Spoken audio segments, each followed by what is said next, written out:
صلی اللہ علیہ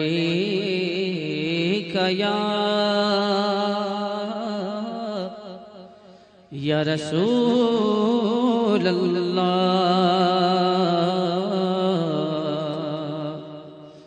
وسلم علیہ۔ تم اپنے جسموں کا خیال کرتے ہو، میں تمہیں بتاتا ہوں اس جسم کی حیثیت کیا ہے۔ یہ جو چمڑی ہے اس کی حیثیت کیا ہے، یہ جو گوشت پوست ہمارے جسموں پر ہے اس کی حیثیت کیا ہے پتہ ہے تمہیں؟ اس کو سجانے کے لیے عورتیں 2-2 گھنٹہ شیشے کے پاس کھڑے ہو کر میک اپ کرتی رہیں۔ اب عورتوں کی طرف سے یہ میک اپ، لالی پاؤڈر اور کنگھیاں بالوں کو سجاتے رہے، اور تم اپنی باڈی کو بناتے رہے جیم میں جا جا کر کے۔ اب اس جسم کی حیثیت سنو، جس دن روح نکلی تمہارے جسم سے اور جب جنازہ لے جایا گیا، قبر میں تمہارے سب سے عزیز لوگ رکھ کر کے آتے ہیں، تختیاں قبر کی بند کر کے آتے ہیں، اتنی چھوٹی قبر کہ کروٹ لینے کی بھی جگہ نہیں ہوتی، ہاتھ پھیلانے کی بھی جگہ نہیں ہوتی۔ آج اپنے پلنگ پر سو کر کے دیکھو، کسی کا ہاتھ ٹچ ہو رہا ہے تو نیند نہیں آتی، لیکن قبر میں اتنی تاریک جگہ پر، چھوٹی سی جگہ پر، تنگ جگہ پر چھوڑ دیا جاتا ہے کہ مردہ کروٹ بھی نہیں لے پاتا، پھر پلس اس کو اوپر سے نیچے سے پیٹ سے باندھ کر کے رکھ دیا جاتا ہے۔ تمہیں پتا ہے اب حکماں نے جو لکھا ہے وہ سنو بزرگوں نے، جیسے ہی تیسرا دن آتا ہے تمہاری قبر کی زندگی کا، جب 3 دن گزرتے ہیں تمہاری ناک کے ذریعے سے پیٹ کی چیزیں باہر آنے لگتی ہیں، منہ کے ذریعے سے آنتڑیاں یا جو بھی اندر کا لیکویڈ ہے سب باہر آتا ہے۔ 5ویں دن کان کے اندر سے بھیجا نکلنے لگ جاتا ہے۔ یہ جو بھیجا سر کے اندر ہے وہ ختم ہو کر کے سڑ کر کے پیپ کی شکل میں کانوں سے باہر آنے لگ جاتا ہے۔ ناک اور منہ سے پیٹ کی چیزیں، کلیجہ، خون بن جاتا ہے، دیگر چیزیں سب کان اور ناک اور منہ سے نکلنے لگتی ہیں، اور 40 دن تو بہت دور کی بات ہے، 8ویں دن اس کا پیٹ پھٹ جاتا ہے، پیٹ پھولتے پھولتے پھٹ جاتا ہے، اور جیسی پیٹ پھٹتا ہے قبر میں کیڑے پیدا کیے جاتے ہیں۔ تم 1000 کوشش کر لو لیکن وہ کیڑے اسی کے لیے پیدا ہی کیے جاتے ہیں، ان کی غذا ہے۔ وہ ناک سے نکلا ہوا گودا، منہ سے نکلا ہوا گودا کھانے کے لیے کیڑے جمع ہو جاتے ہیں، پورے جسم پر طاری ہو جاتے ہیں۔ پیٹ جب پھٹ جاتا ہے تو اتنی شدید تعفن والی بو آتی ہے کہ قبریں بند ہوتی ہیں، ورنہ کئی لوگ صرف بو سے بیمار ہو جاتے ہیں، کئی لوگ۔ اور یہی ہمارے جسم کی حیثیت ہے، یہی ہمارے جسم کی حقیقت ہے۔ اور چند دن گزر جاتے ہیں کہ اس کی آنکھوں کی پتلیاں لٹک کر کے باہر نکلتی ہیں، اس کی آنکھوں کی پتلیاں باہر آ جاتی ہیں اور گڑے پڑ جاتے ہیں۔ اب جو جسم کے اوپر موجود گوشت ہے اس کو چونٹیاں، مکوڑے اور کیڑے کھانے لگ جاتے ہیں، کھاتے کھاتے 2-3 مہینے کے اندر اس کو صرف اور صرف ڈھانچے کی شکل چھوڑ دی جاتی ہے، ہڈیاں باقی رکھی جاتی ہیں۔ جن بالوں میں تم کنگھیاں کرتے ہیں ان بالوں کی جڑوں میں پیپ پیدا کیا جاتا ہے، ہر بال کی جڑ پیپ بہاتی ہے۔ اور جن چہروں پر تم پاؤڈر لالی لگا کر کے اس کو سجایا کرتے آئینے میں کھڑے ہو کر، ان چہروں پر اللہ تبارک و تعالیٰ ایسی جھریاں پیدا کرتا ہے۔ یہ تو عام لوگوں کی بات، اور اگر گنہگار ہیں تو ان کے چہروں پر بچھو چھوڑ دیے جاتے ہیں، بچھو چھوڑ دیے جاتے ہیں۔ کئی لوگوں کی قبروں پر سانپ ان کی ناک کو ڈستے رہتے ہیں اور ان کا گودا پیتے رہتے ہیں۔ سانپوں کا عذاب، بچھوؤں کا عذاب، یا قبر کے عذاب کے ساتھ یہ جسم گلا دیا جاتا ہے، ہڈیوں کے سوا کچھ نہیں باقی رہتا۔ تم کیا سمجھتے ہو مرنے کے بعد احساس نہیں ہوگا؟ مرنے کے بعد ہر درد کا احساس دگنا کر دیا جائے گا۔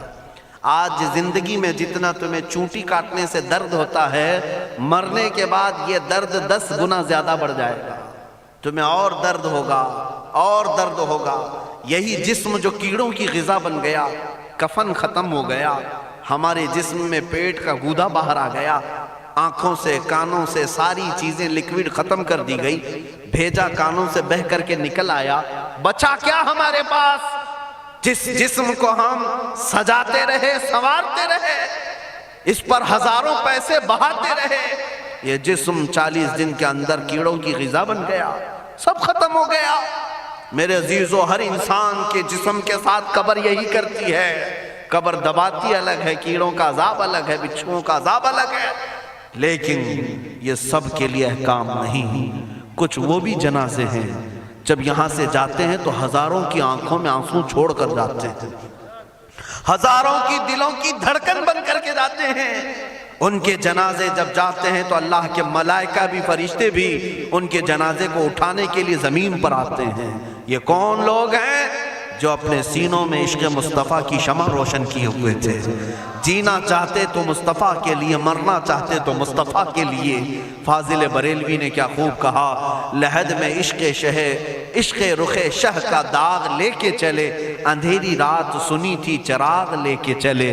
جب قبر میں جاتا ہے ایک عاشق رسول، اسے رکھا جاتا ہے، کفن اس کا بھی ہے، جسم اس کا بھی ہے، لیکن فرشتوں سے بھی کہا جاتا ہے اسے آہستہ سے جگانا، محمد عربی کا غلام ہے، رسول پاک کا وفادار ہے، اور کیڑوں کا اس کے جسم کو کھانا تو دور کی بات، فرمایا گیا قیامت تک اس کے کفن کو بھی میلا ہونے نہیں دیا جاتا۔ نہ تمہاری آنکھ سے، نہ تمہارے ناک سے، نہ تمہارے چہرے سے کوئی گودا باہر آتا ہے، کچھ نہیں میرے عزیزو، جسم تر و تازہ سلامت رکھا جاتا ہے۔ 1000 سال کیا 10,000 سال گزر جائیں، حوادث زمانہ بھی آئیں، لیکن اس کی قبر میں اس کا جسم سلامت رکھا جاتا ہے۔ اب تمہارے ہاتھ میں فیصلہ ہے، کون سا جسم بنانا چاہتے ہو، وہ جو کیڑوں کی غذا بن جائے، یا وہ جس پر فرشتے بھی اتر کر سلام بھیجیں۔ میں نے خود میرے مرشد گرامی کے جنازے میں حاضری دی، حضور تاج الشریعہ بدر الطریقہ رحمت اللہ تعالی علیہ، جس مرد قلندر نے اپنی پوری زندگی عشق مصطفیٰ میں گزاری ہے۔ آج تم نعرے لگاتے ہو تاج الشریعہ تاج الشریعہ، ان کے شب و روز دیکھے تھے کبھی؟ ان کی صبح اور شامیں دیکھی تھی کبھی؟ بہت پیر ہوں گے جو باہر پیر ہوں گے، اندر پیر ہوں گے، لیکن تاج الشریعہ کو میں نے اندر بھی دیکھا ہے، باہر بھی دیکھا ہے۔ آنکھیں بند بھی ہوتی، آنکھوں سے اگر کوئی چیز نظر بھی نہیں آ رہی ہوتی، تب بھی اتنا خیال ہوتا کہ کہیں سطر تو نہ کھل گیا ہو، کہیں پائجامہ اوپر تو نہیں ہو گیا ہو، سونے کے حالت کی بات کر رہا ہوں، کوئی نہ ہو تب بھی یہ خیال باقی رہتا۔ کون سا ایسا دن گزرتا جب وہ دلائل الخیرات نہیں پڑھ رہے ہوتے، قصیدہ بردہ شریف نہ پڑھ رہے ہوتے، ہزاروں سفر کی مصروفیات کے باوجود حضور پاک کی محبت کے نغمات میں کوئی کمی نہیں آئی۔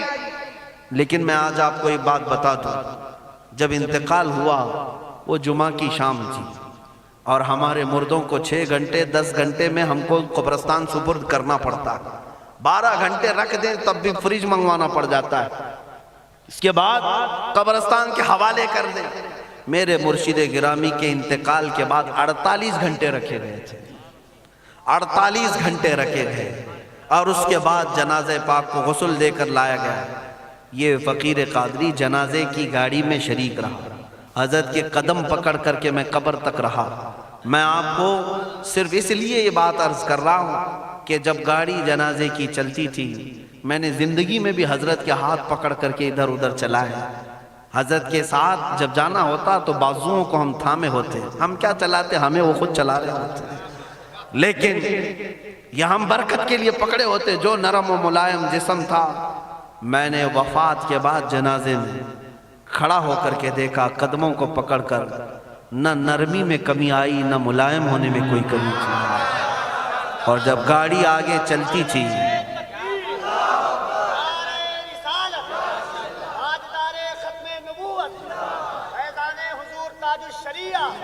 جب آپ گاڑی جنازہ جس پر رکھا ہوا تھا چلتی تھی، تو میرے عزیزو زندگی میں جس طرح جسم نرم ملائم تھا، میں نے دیکھا کہ گاڑی جب اس کے دھڑکے ہوتے تھے ادھر ادھر، تو پیٹ مبارک اور سینے مبارک ویسے ہی ہلتا تھا جیسے کسی زندے کا ہلتا۔ ہاتھ پر انگلی رکھے تو خون سرک جائے اور پھر اپنی جگہ پر آ جائے۔ یہ کوئی مبالغے کی بات نہیں کر رہا ہوں، یہ آنکھوں سے دیکھی ہوئی چیز ہے۔ اور قبر انور میں رکھنے کے بعد جب ان کے صاحبزادے اور داماد نکل کر کے آئے تو تھوڑی دیر کے بعد ہم نے دیکھا کہ چہرہ خود بخود قبلے کی طرف تھا۔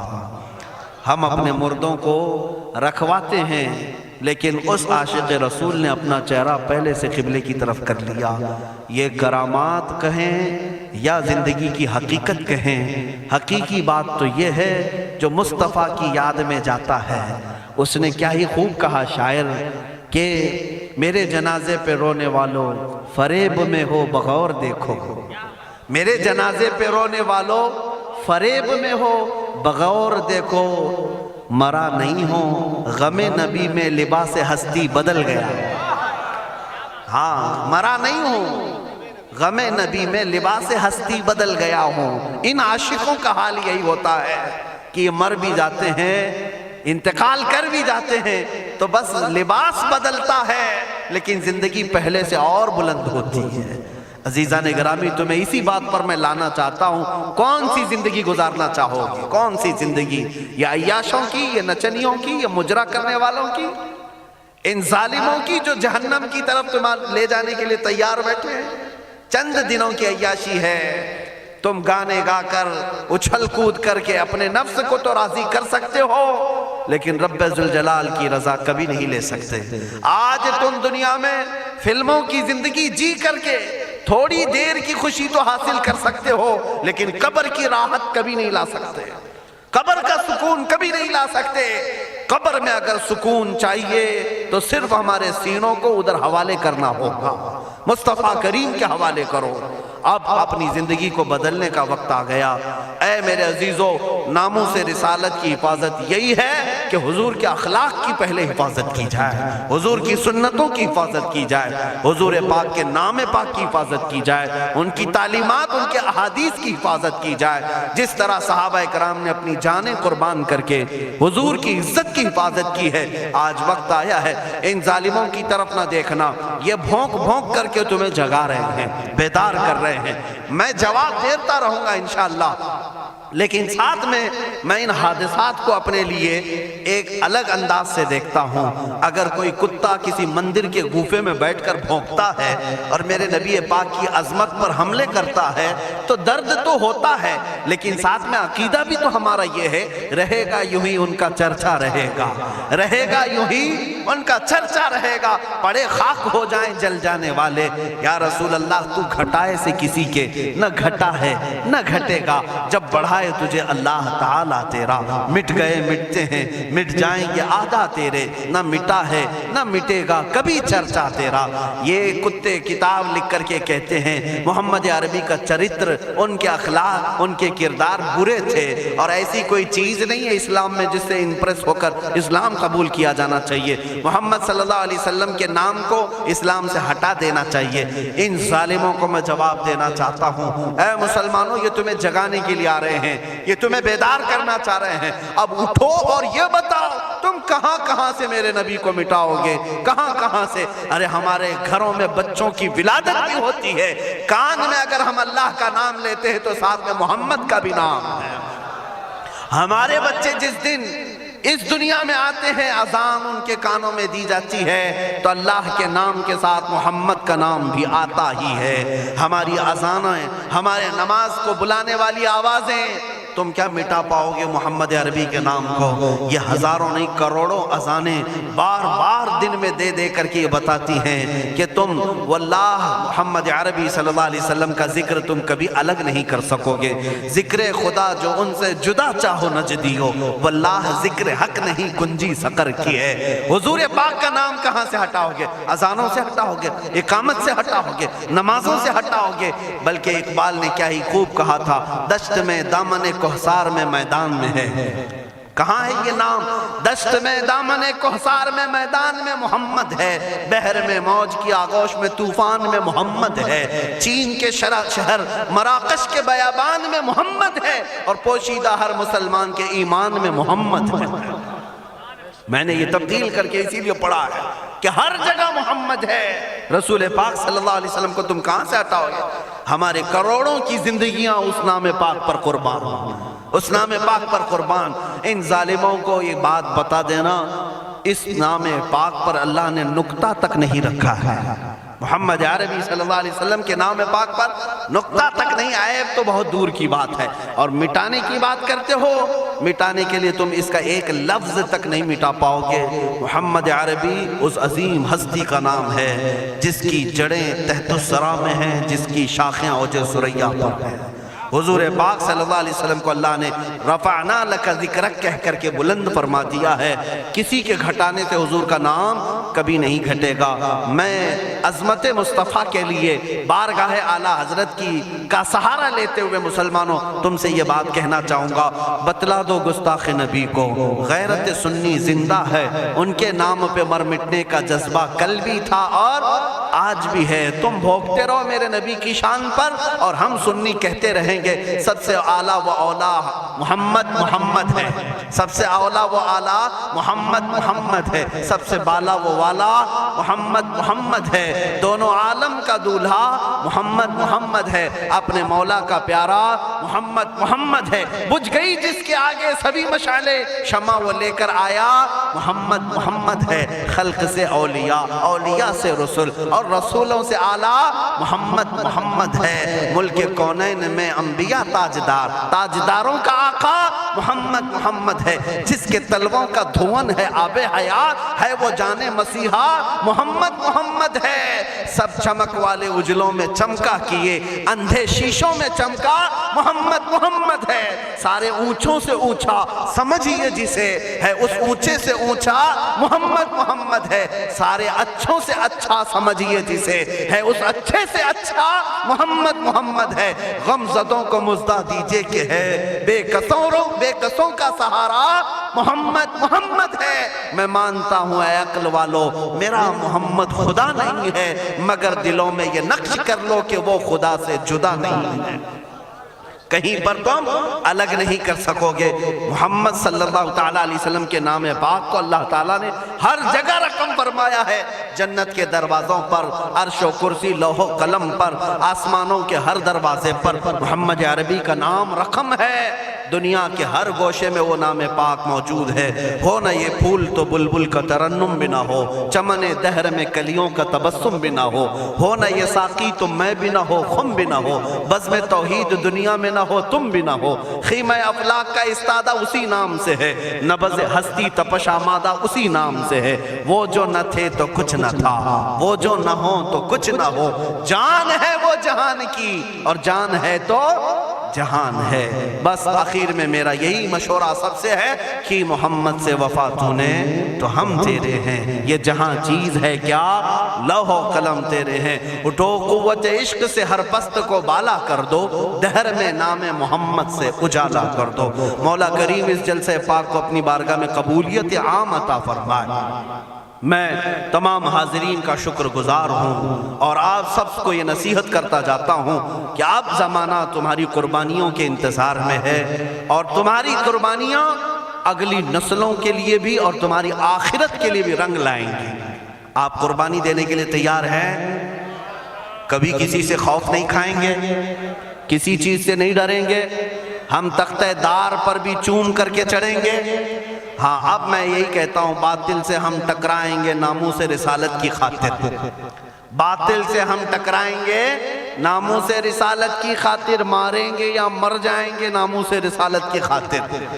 ہاں جو تخت نشی ہیں وہ بھی سن لیں توہین نبی کے مجرم کو، جو تخت نشی ہیں وہ بھی سن لیں توہین نبی کے مجرم کو ہم دار پر لے آئیں گے ناموس رسالت کی خاطر، ہم دار پر لے آئیں گے ناموس رسالت کی خاطر۔ زندہ نہیں بچنے پائے گا گستاخ رسول کسی صورت، زندہ نہیں بچنے پائے گا گستاخ رسول کسی صورت، اسے ہم دوزخ میں پہنچائیں گے ناموس رسالت کی خاطر، اسے ہم دوزخ میں پہنچائیں گے ناموس رسالت کی خاطر۔ توہین رسالت ہوگی تو شمع نبوت کے پروانے، توہین رسالت ہوگی تو شمع نبوت کے پروانے طاغوتوں سے ٹکرائیں گے ناموس رسالت کی خاطر، طاغوتوں سے ٹکرائیں گے ناموس رسالت کی خاطر۔ آخری شعر اس کا یہ ہے، جو شخص کرے گا ہمدردی، سمجھ کر کے چلے، جو شخص کرے گا ہمدردی بے ادبی کرنے والوں سے، ان ظالموں سے جسے بھی ہمدردی ہے نا، جو صلح کلی ہے ہماری جماعت کے منافقین ہیں، غدار ہیں، جو نام مسلمان رکھے ہوں، پگڑی داڑھی سب رکھے ہوں اور ان ظالموں کی گود میں جا کر بیٹھتے ہوں، ان سے میں کہہ رہا ہوں جو شخص بھی رکھے گا ہمدردی بے ادبی کرنے والوں سے، ہم اس سے بھی قرضہ چکائیں گے ناموس رسالت کی خاطر، ہم اس سے بھی قرضہ چکائیں گے ناموس رسالت کی خاطر۔ دیکھنا اب یہ امت مصطفیٰ کے شیر بیدار ہونے لگے ہیں، جس دن یہ بیدار ہوں گے تو ان کتوں کی خیر نہیں ہوگی، ان کتوں کی خیر نہیں ہوگی۔ مولا کریم ان چہروں کو سلامت رکھے، ان کی قربانیوں کو قبول فرمائے، ان ماؤں اور بہنوں کی گودوں میں مولا حسنین کریمین پیدا فرمائے، ان کو مولا دوبارہ صلاح الدین عطا کرے، شہاب الدین عطا کرے، اورنگزیب ٹیپو سے شہید عطا کرے۔ مولا ہمیں ہمارے مجاہدین کی قیادت عطا فرما دے، ہمیں مجاہدین کا کردار عطا فرما دے، ہمیں غازیان اسلام بنا یا شہیدان اسلام بنا۔ اے رب ذوالجلال ہماری دعاؤں کو نالین مصطفیٰ کے صدقے قبول فرما۔ وصلی اللہ تعالی علی خیر خلقہ محمد وآلہ واصحابہ اجمعین۔ خصوصیت کے ساتھ آج کے اس اجلاس کو جنہوں نے منعقد کیا، یہاں پر حاجی ارشاد صاحب ان کے والد گرامی، اللہ تعالیٰ ان کی مغفرت فرمائے۔ یہ اتنا عظیم جلسہ ہے، اتنا عظیم جلسہ ہے، ناموس رسالت تاجدار ختم نبوت کے نام پر یقیناً رسول اللہ تک یہ سارا معاملہ فرشتے پہنچائیں گے، اور ساتھ ہی اس کی خیرات مرحوم کی قبر تک بھی جائے گی انشاءاللہ۔ آئندہ ہمارے یہی رواج بھی ہونے چاہیے، ہماری شادی بیاہ ولیمے ساری چیزوں میں ہم لاکھوں کے پیسے پٹاخوں میں نہیں اڑائیں گے، حضور کی محبت میں میلاد کر کے خرچہ کریں گے، حضور کے نام پر خرچہ کر کے کریں گے۔ کیوں؟ ہم رسول اللہ کے، جنت رسول اللہ کی، ہمیں جو بھی ملا ہے وہ صدقہ رسول اللہ کا، ان کے نام پر ہم لٹائیں گے۔ اور یہ اعلان سن کر کے چلیں انشاءاللہ العزیز، آپ تک بھی علماء آئیں گے۔ ہم نے ابھی چند روز قبل، یہ کافی دنوں سے، کئی مہینوں سے ہمارے ذہن میں تھا، وہ میں نے حیدرآباد کی سرزمین سے شروع بھی کیا۔ آج آپ کے سامنے بھی اعلان کرتا ہوں کہ ہم نے تحریک کی ایک بنیاد رکھی ہے، جس تحریک کا نام ہے تحریک فدا کا یا رسول اللہ، تحریک فدا کا یا رسول اللہ۔ اس میں مخصوص وہ جوان اپنی خدمت دینے کے لیے جوائن ہو سکتے ہیں، جڑ سکتے ہیں، جن کو حضور پاک کی وفاداری کرنی ہے، حضور پاک کی بارگاہ میں اپنی قربانی پیش کرنی ہے۔ وہ جوان اس تحریک سے وابستہ ہوں، اور ہر علاقے میں ان کا سب سے پہلا کام یہی ہوگا کہ نوجوانوں کو حضور کے نام پر بیدار کرنا شروع کر دیں، بیدار کرنا شروع کر دیں۔ اس کے بعد اب ہم قبر میں بھی جائیں گے، ہمیں ٹینشن نہیں ہوگا، فکر نہیں ہوگی، اس لیے کہ امت جاگ چکی ہوگی اور قرضہ لے رہی ہوگی انشاءاللہ، یہ اپنا قرضہ اتار رہی ہوگی، اگرچہ ہم قبر میں بھی جائیں گے۔ لیکن آپ کے لیے صرف ذمہ داری اتنی ہے کہ اب بیدار کرنے کے لیے اس تحریک سے وابستہ ہوں، اور بات کریں گے تو صرف حضور کی بات کریں گے۔ اور اسٹیج والوں سے بھی میں کہتا ہوں، شورا سے بھی میں کہتا ہوں، ہماری تعریف کم کر دیں، تھوڑی سی ہمارے لیے نعرے لگانا کم کر دیں، اب یہ ختم کریں اس رواج کو۔ اب اس منبر سے بھی اگر کوئی بات ہوگی تو صرف رسول اللہ کی بات ہوگی، کیونکہ جب بادشاہ ہمارے پاس ہے تو وزیروں کی بات کیا کریں، بادشاہ ہے رسول اللہ کی ذات، تعریف ہوگی تو صرف رسول اللہ کی ہوگی۔ ہماری تعریف میں اپنے متعلق کر رہا ہوں، باقی آپ دوسرے ائمہ اکرام کا ضرور نعرہ لگائیں، علامہ اظہری صاحب آئیں ضرور نعرہ لگائیں، استقبال کریں۔ میں اپنی جانب سے میرے متعلق کہتا ہوں، میں تعریف کے قابل نہیں۔ جب حضور کی شان میں گالیاں دی جا رہی ہوں اور ہم اپنی عزت کروا رہے ہیں، یہ ہمیں زیب نہیں دیتا، یہ مجھے زیب نہیں دیتا۔ اس لیے اب نعرہ بھی لگے تو صرف رسول اللہ کے نام کا لگے، حضور پاک کی عزت کا۔ اور اعلیٰ حضرت نے بھی ہمیں یہی سکھایا ہے، حشر تک ڈالیں گے ہم پیدائش مولا کی دھوم، مثل فارس نجد کے قلعے گراتے جائیں گے، خاک ہو جائیں عدو جل کر مگر ہم تو رضا، دم میں جب تک دم ہے ذکر ان کا سناتے جائیں گے۔ کس کا؟ ان کا، حضور کا ذکر کرتے رہیں گے۔ اعلیٰ حضرت کا مشن یہی تھا، ان کا مسلک بھی یہی تھا، انہیں جانا انہیں مانا، نہ رکھا غیر سے کام، للہ الحمد میں دنیا سے مسلمان گیا۔ اعلیٰ حضرت کا قلم کبھی دوسروں کی تعریف نہیں کرتا تھا، کرو مدح اہل دول رضا، پڑے اس بلا میں میری بلا، میں گدا ہوں اپنے کریم کا، میرا دین پارہ نہ نہیں۔ یہ اعلیٰ حضرت کا مسلک ہے، اسی پر ہم سب کو قائم ہونا ہے۔ اب پیروں کی، فقیروں کی، وزیروں کی، سارے لوگوں کی باتیں اپنے اپنے طور پر بعد میں کی جائے گی. اب بات کی جائے گی تو صرف بادشاہ اعظم کی جائے گی، صرف رسول اللہ کی بات کریں. اللہ تعالیٰ آپ سب کو سلامت رکھے. اس تحریک کو اللہ تعالیٰ برکت عطا فرمائے. رضا کمیٹی کو جنہوں نے بنیاد رکھا تھا، جیسے مولانا روشن ضمیر صاحب نے مجھے خبر دی تھی، رئیس القلم علامہ ارشد القادری صاحب قبلہ کی یہاں قربانیاں رہی ہیں. اس مرد قلندر کی تربت پر مولا لاکھوں سلام اتارے، لاکھوں رحمتیں اتارے، اس لیے کہ وہ ہمارے امت کے ایک ایسے عالم تھے جس پر آخری سانس تک میں فخر کروں تو کم ہے. اس لیے کہ ایسا مرد مجاہد امت میں 100 سالوں میں بھی نہیں ملتا. علامہ ارشد القادری رحمۃ اللہ علیہ، جن کی ہر سانس میں امت کا درد تھا، امت کا درد تھا. وہ بیٹھے تو امت کا خیال کریں، سوئے تو امت کا خیال کریں. اور یہی درد انہیں کبھی انگلینڈ لے گیا، کبھی ہالینڈ لے گیا، کبھی امریکہ لے گیا. نذرانے اور لفافوں کے لیے نہیں لے گیا، امت مصطفیٰ کا درد لے کر کے گیا. اور وہ یہاں تک پہنچے. کئی ایسے دیہات ہیں جہاں گاڑی نہیں جاتی، بیل گاڑی میں وہ رئیس القلم جایا کرتے، اور وہاں جا کر مدرسے قائم کیا یا امت کا کام کیا. مولا تعالیٰ ان کی تربت پر کروڑوں سلام. اور اس رضا کمیٹی کو مولا شاد و آباد رکھے، اور اس کے ذریعے سے ناموس رسالت کا کام ہوتا رہے، چلتا رہے. وآخر دعوانا الحمدللہ رب العالمین. السلام علیکم.